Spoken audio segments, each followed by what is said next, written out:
The side dish for this masala dosa is tomato peanut chutney. So take a kadai, add some oil. Here I am adding some peanuts. So this is salted fried peanuts.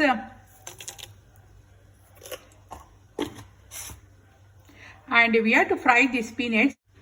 So we have to fry these peanuts for 1 to 2 minutes because this is already fried and salted peanut. So yeah, and in this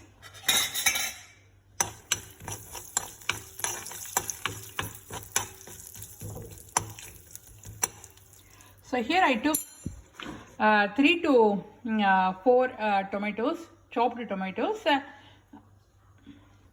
Here I added 3 to 4 red chilies. Up to your spice, how much spice you want in your tomato peanut chutney.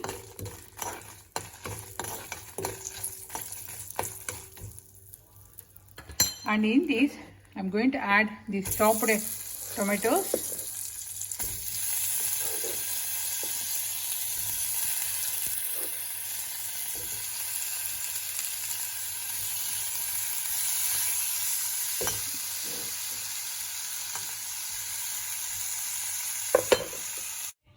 So I added 2 to 3 green chilies also, and I switched off the flame, and when it becomes cool down, we have to grind it in the blender. This chutney is best for idli, dosa, chapati, and even for plain rice. So yeah. So this is a quick video of how to make a masala dosa along with the chutney at your home. See you soon in my other cooking video. If you like this video, please hit the like button and please subscribe to my channel. And thanks for watching. See you soon. Bye.